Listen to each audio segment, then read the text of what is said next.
Hello there, this is Mr. P. On today's lesson, we're going to look at direct object and indirect object.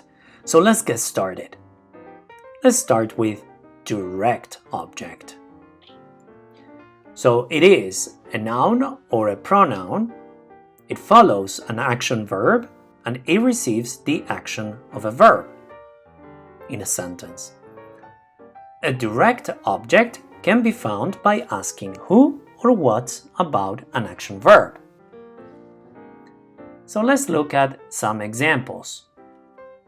The message reached the lawyer. The message is your subject. Reached is your action verb. The message reached who? The lawyer. That's your direct object. A direct object can be found by asking who or what about an action verb. Another example. His landlord is raising the rent. His landlord is the subject. The action verb is raising. His landlord is raising what? The rent. So that's your direct object. Again, a direct object can be found by asking who or what about an action verb. Next example. Marty and Carol served pie and ice cream for dessert. So we have Marty and Carol as the subject. That means is a compound subject because there are two people. Then we have a verb, served. So we can ask, Marty and Carol served what? Pie and ice cream. Direct object. So, a direct object is never an adverb or the object of a preposition, just like these examples. Joanne walked what? Her dog.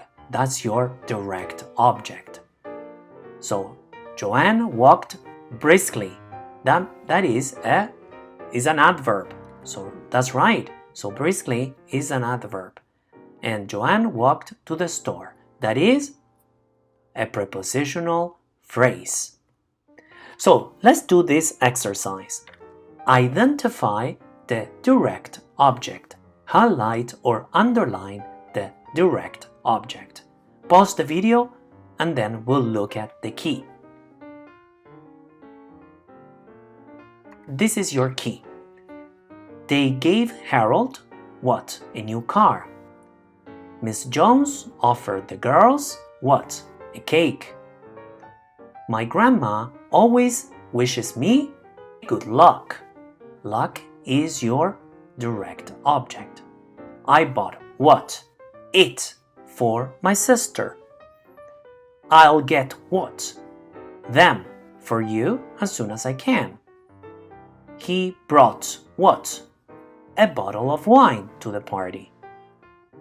Sean liked what? My lesson on direct object. Great! So now that we have the direct object, let's look at the indirect object. That's right. So it is a pronoun or a noun, tells to who or to what or for who or for what the action of the verb is done. Andy brought a flower. Okay, so we know that flower is direct object. But if I said Andy brought me a flower, then me is your indirect object. It would be the same as saying Andy brought a flower to me.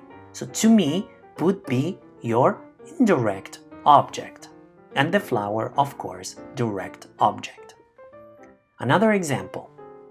Sarah showed the class her new glasses. So the glass is your indirect object. Glasses would be your direct object. So you would ask, Sarah showed her new glasses to who? To the class. The same with the second example. Jeff gave Caroline a chess set. Jeff gave a chess set to who? To Caroline. That's your indirect object. Now, if the verbs read and write are only followed by the indirect object, a preposition must be used, just like these examples. Please read to me. You can even say, read me the letter. So indirect object is me, direct object the letter. Or read the letter to me. And you can see there, to me is your indirect object. The letter is your direct object. Another example. She must write to her parents next weekend. She must write her parents an email, for example. So her parents is always indirect object. Direct object is email. Or you can even say she must write an email to her parents. To right there is to her parents is your indirect object. Please note, and here we have an important note. If there is an indirect object, there must be a direct object. However, and this is important here, you can have a direct object without an indirect object, just like the examples we already saw. Now, another important fact, only action verbs have indirect objects and direct objects. Only action verbs. Linking verbs do not have indirect objects or direct objects. Linking verbs are those like be, look, taste, smell, stand, turn, etc. One example of a linking verb would be Zachary is a silly boy. Here, the verb to be is a linking verb, is always a linking verb. Sometimes cannot be a linking verb, but that's another story. But in this case, is a linking verb. An action verb, with an action verb, the same sentence, we can say Zachary saw a silly boy. So the direct object here is boy. He saw what or who? A silly boy, right? Direct object. So another important fact about English grammar is that we have transitive and intransitive verbs.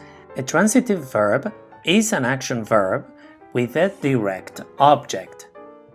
Just like we saw, for example, saw, to see, right? Is an action verb and is a transitive verb, also called, because they take objects. An intransitive verb, instead, is an action verb with no direct object or a linking verb. Linking verbs are always intransitive verbs. That's the difference between transitive verb and intransitive verb. We'll have a lesson on this point of grammar. So let's do some exercise now. Identify the indirect object in the following sentences. So highlight or underline, pause the video, and then I'll show you the key. Okay, so this is your key. They gave Harold, indirect object, a new car. Miss Jones offered the girls, so the girls would be your indirect object.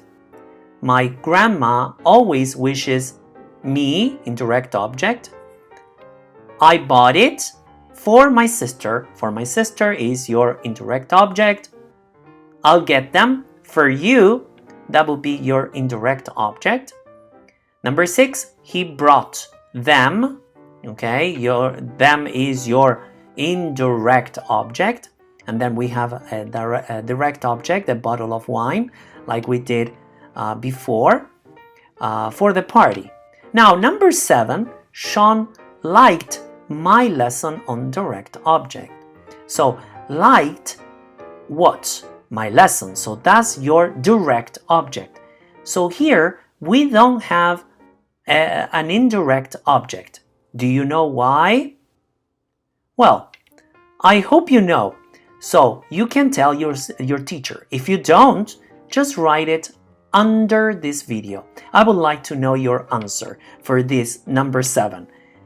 Why don't we have an indirect object in this sentence? If you know the answer, post it under this video. Well, I hope you enjoyed the lesson. If you haven't subscribed to my channel, please do. If you liked the lesson, please hit on the like button, and you may share the video with your friends. Until next time, take care. Bye-bye.